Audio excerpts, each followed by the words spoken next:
Hey everyone, welcome to the show. I have a wild story for you guys today about real life voter fraud.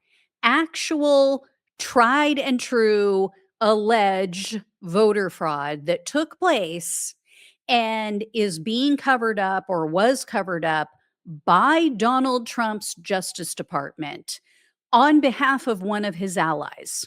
So this is not the bogus voter fraud that the right's constantly talking about. This actually took place. It was, found to have gone down. I'm going to give you all the details, and they're covering it up. So every time I think our government could possibly get more corrupt, I am proven wrong, because it was just reported that inmates in a Puerto Rican prison were given drugs in exchange for their vote for one of Donald Trump's allies. So here's an article about this. So this was discovered during an investigation into a prison gang called the Sharks.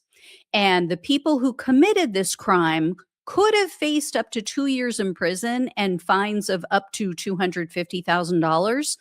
I say could have because the Justice Department dropped any charges related to this alleged election fraud shortly after Donald Trump won the 2024 election.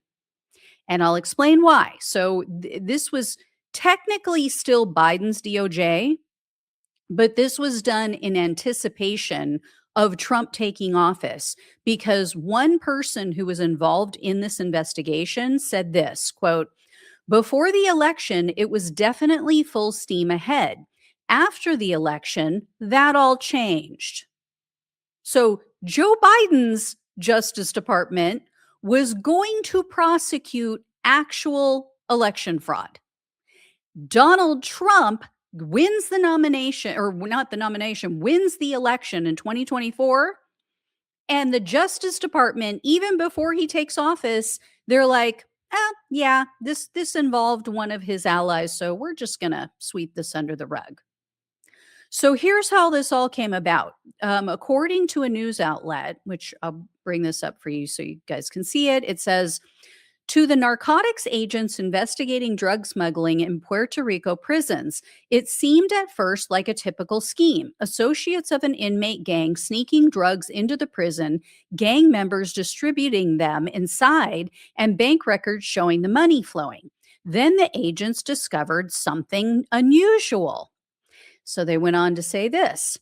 Leaders of the prison gang known as Los Tiburones, or the Sharks, were selling drugs to inmates not only for money, but for their votes, specifically votes for now Governor Jenniffer Gonzalez-Colon, a longtime Republican and supporter of President Donald Trump, investigators found.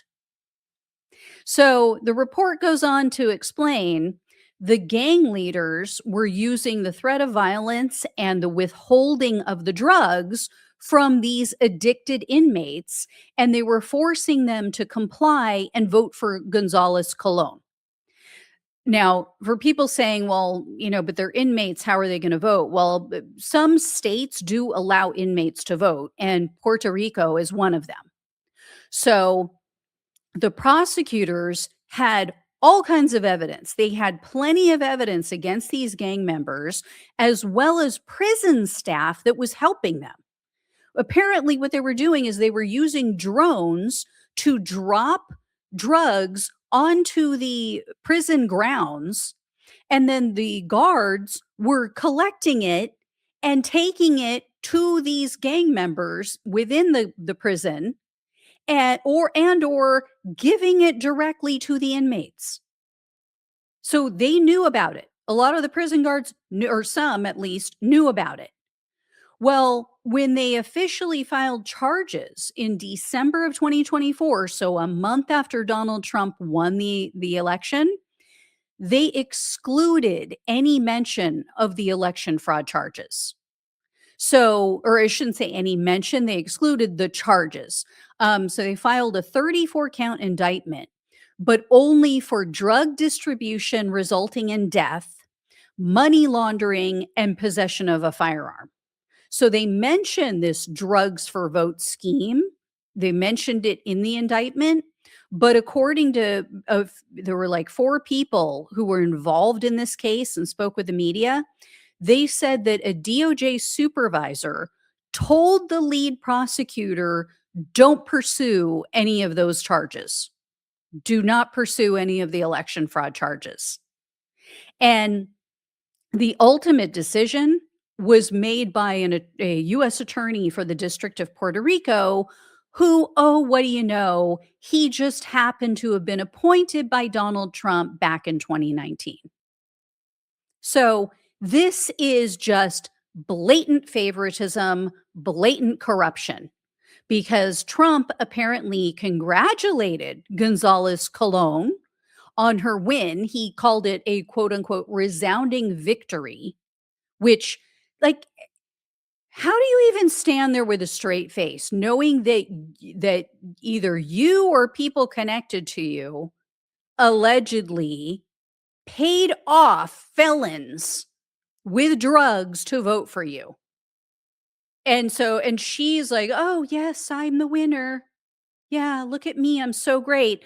And then she goes out and she tried to push to get a statue erected at the Capitol of Donald Trump. And she said, "Oh, he deserves it." So this is obviously, corruption at its highest form. It's also over the top hypocritical BS, because they claim, "Oh, election integrity, that's our focus. That's why we're doing all these things. That's why we need to collect the voter rolls and we need to get rid of mail-in voting and blah blah blah. We care so much about election integrity and stopping voter fraud." And yet, no, we're not going to prosecute this because it was allegedly done on behalf of one of our allies.